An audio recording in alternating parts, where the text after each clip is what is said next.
Hey everybody, welcome to the first video I'm going to make for the Merge community as I'm switching over to talking about anxiety and video games.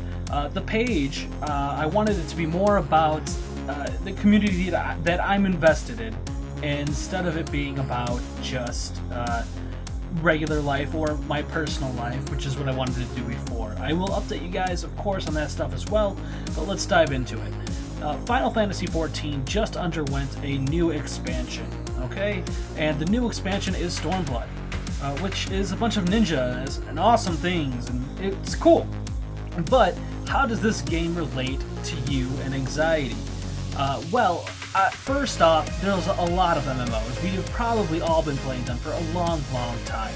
And one of the greatest MMOs, in my opinion, has been World of Warcraft. I'm sure everyone knew I was going to say it. But when it comes down to it, they aren't that stressful. When we think about an MMO in general, you're running around and questing, and you can do this by yourself. And at the most, maybe you need to heal yourself every now and then. Here you can see my healer at a lower stage dungeon. This is from A Realm Reborn, the first game that came out for Final Fantasy XIV, the first no expansion, so just the start of it. This is a beginning dungeon, and you just run through it. Even now, we have a tank in here who's pulling everything he can. I got annoyed at first because he didn't tell me that he was gonna do this, but after telling him, hey, go pull everything, he started to do it again, and it was a lot easier where you just ran through. That being said, it was easy. In the later game, it gets a little bit harder, but not much, unless you're doing way expansive content. If I had to think about anything that would be the hardest to do in MMOs in general, it's tanking and healing. But as a DPS, you pretty much have free reign. Don't stand and stuff and get out of the way of things. The tank we were with could handle this. So at that point, you don't have much riding on you. It's a pretty laid-back experience, even doing dungeons, even questing. Maybe if you had someone who wasn't so good leading your party, it might be a little more hectic. But really, I was just pressing 1 and 2. If we go on from here, we have another thing to talk about, and that is, how do you view this game at endgame?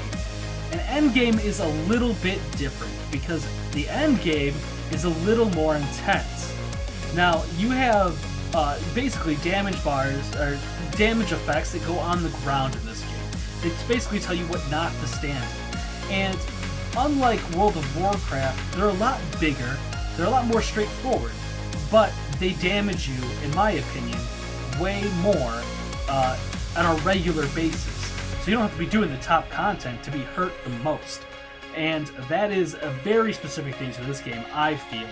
Now, a lot of people will say there are a lot more hardcore games, Albion Online, or whatever you want to say, that are just, more brutal, more community-driven, and you better not be caught in the wrong place by the wrong person, because you will die. That is not this game, in my opinion.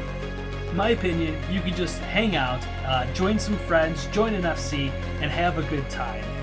I'm going to be showing you a little bit more here of what an endgame battle would look like, endgame boss, something of the sort. Especially since the new switch came out, this game has risen again in numbers and people playing it. So, if we can go and cut right to that.